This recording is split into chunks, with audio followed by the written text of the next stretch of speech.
If your AI plan so far has been buying the tools, comparing the models, and then dumping your strategy into ChatGPT and then magically asking your team to figure it out, and none of it stuck, you're doing things in the wrong order.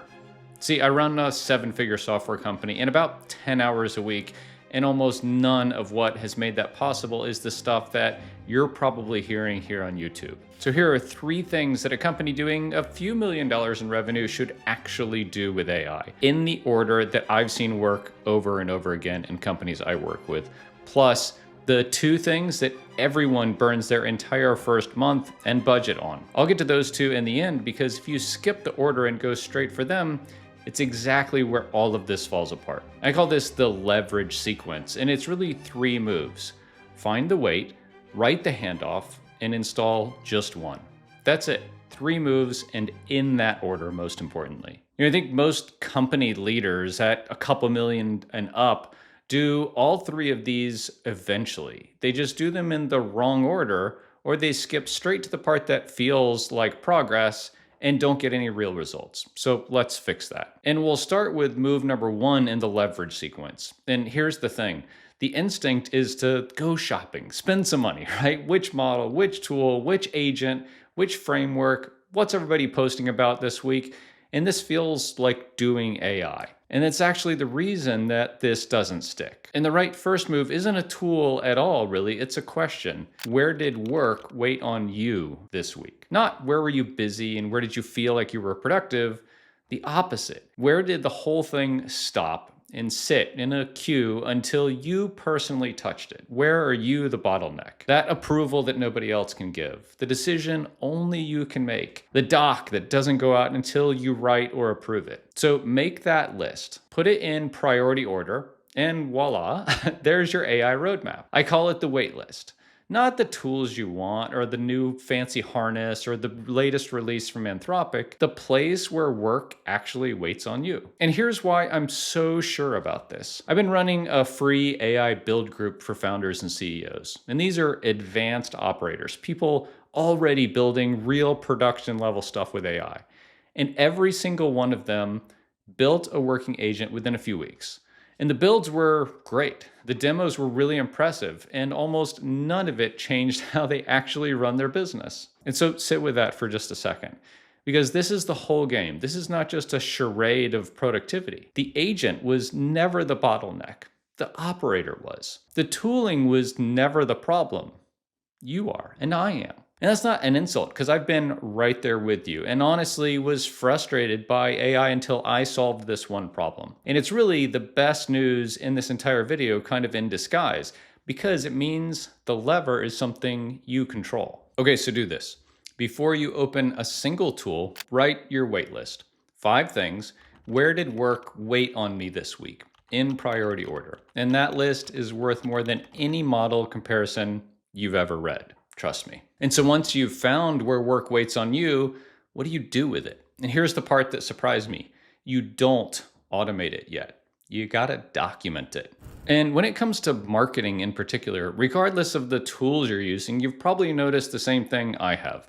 They're great at answering questions, but they don't actually do the work that you need to be more productive. And that's why Ahrefs build Agent A. Agent A is an AI marketing agent with full access to your Ahrefs data. So instead of just giving suggestions, it can analyze competitors, find content gaps, identify keyword cannibalization, audit your site's technical health, build content calendars, track AI visibility, monitor brand mentions, and even create reports and strategies with you. What makes it different is that it isn't limited to just the public API. Agent A has access to the same Ahrefs data and reports available inside the Ahrefs platform, including Site Explorer, Keyword Explorer, Content Explorer, Rank Tracker, and a lot more. It comes with pre-built marketing skills too, so you can run things like content gap analysis, backlink prospecting, and keyword research, AI result audits, and technical SEO investigations without spending hours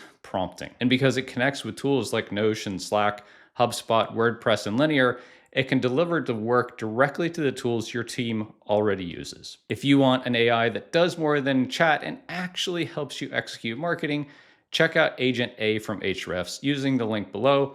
And thanks so much to the Ahrefs team for sponsoring this video. Okay, now on to move 2 in the leverage sequence. And really, I think this is probably the biggest single obstacle in clients that I work with. You sketch the handoff before you automate it. And here's what's actually happening when your AI gives you that generic, useless, could have been written by an intern kind of answer. It's not that the model is dumb. This is not a ChatGPT versus Claude kind of conversation. It's not a bad harness. It's not this tech versus that tech.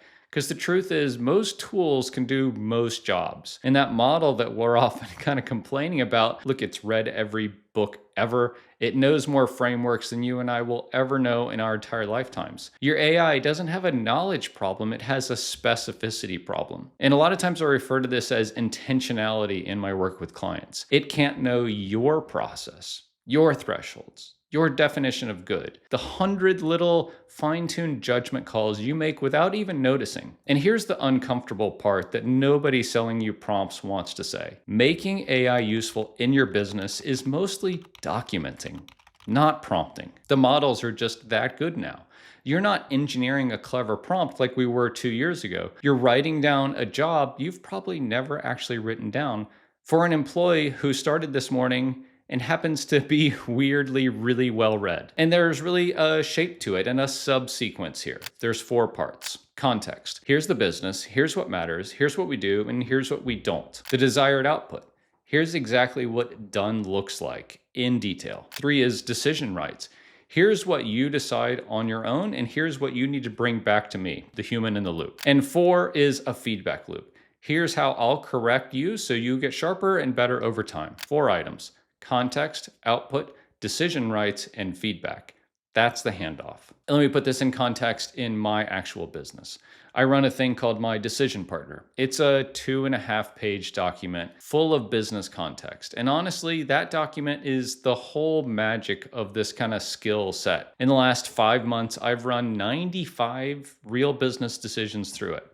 One of them was a pretty big pricing change. It used to be like days of me agonizing over spreadsheets and pulling reports. But through this framework, it was about 30 minutes because it already has all of the data and all of the context on my business. Same decision, same me. The only thing that really changed was what I'd finally written down and documented to empower the AI to do really great work. And so quick side note, since this is a question I get a lot of times, if you want to watch me actually build one of these systems live, start to finish, I run a free masterclass on this exact type process every month. There's a link in the description below. You can sign up entirely free. In about an hour, I'll take you A to Z through one of these AI systems in my business so you can implement it in yours as well. Okay, on to move 3. And this is where time actually starts showing up in your business and you start getting real ROI from AI. So, I think most founders bolt on AI on top of like something that's already maybe not working in their business. The agent runs, the doc gets written, the handoff is beautiful, and then maybe their calendar looks the same as it did before. Nothing left. Nothing got handed off in real life. And that's not leverage. Leverage is what we're talking about here. So the move here is almost like insanely simple. It is to pick the single highest leverage handoff on your wait list. Just one. Install it. And then let something visibly disappear from your week. One running system you actually rely on beats 5 impressive ones you admire in a tab, but don't actually get any value from in your business. And for me, the one I'd install first is what I call my weekly CEO review. It used to be 30, 45 minutes every Monday morning. Now it's 5 minutes in a custom dashboard that tells me exactly how the business is doing. Data gets pulled in first. Revenue, churn, customer count, the last 7 days of movement, before I even sit down on Monday. And it's watching like really specific areas for me. Churn crossing 2%. Revenue swinging more than, a couple grand. Big accounts leaving when the customer count looks fine. Those exact thresholds. That one review is honestly most of how I run my 7-figure business in a few hours a week. And do you notice what that is? It's not 5 systems, it's one. One handoff, one written down properly, installed for a real cashing back hours every single week. So this is what I want you to do. Don't build a suite. Don't go build 5 agents. Take the top line off your waitlist, write that 4-part handoff, and install that one this week. If your week doesn't change after that, you didn't install a system, you bought yourself an expensive demo. And so be honest about that. But that's the order. Find the wait, write the handoff, and install one. Now, the two things everyone burns their first month on that I promised you at the beginning of the video. And honestly, they're the reason most people never even get to move one in our leverage sequence. So the burn number one is to go shopping. Day one, you open up AI or Perplexity and open up a bunch of accounts in every tool you can imagine. So instead of writing your wait list, you go hunting for the perfect tool, which, by the way, doesn't exist. Believe me, I've tried. Which model is the best this week? Which agents everyone posting about on LinkedIn or Twitter? You spend your first entire month as a shopper comparing things. And you end the month with a browser full of tabs and no actual work getting done. Shopping here feels like progress. You have that dopamine rush.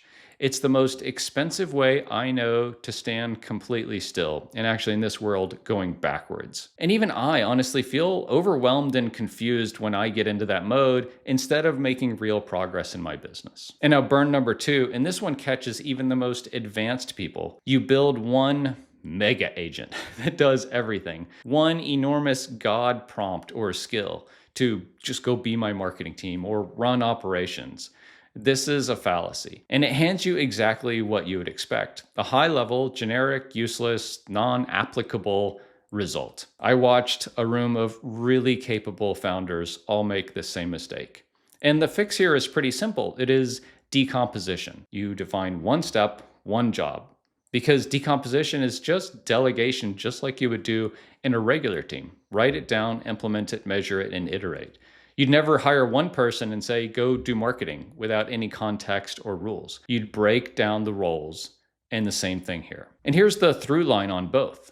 Shopping skips move one. The mega agent skips move two. Every first month burn is just somebody jumping the order, reaching for the part that feels like AI, instead of doing the part that actually makes it work. And the order isn't bureaucracy. The order is really the magic here in the leverage sequence. And so this is the leverage sequence. I've implemented this at dozens of companies, and 100% of the time it's worked. 3 moves in order. Find where work waits on you, write down the handoff, and install one, the actually cash time back. Skip the shopping, skip the one giant agent. That's the playbook for a company doing a few $1 million in revenue and up. And so 2 places we can go from here. I do a monthly masterclass where I implement a real AI system like this, entirely free, link in the description below. And now YouTube thinks that you'll like this video next.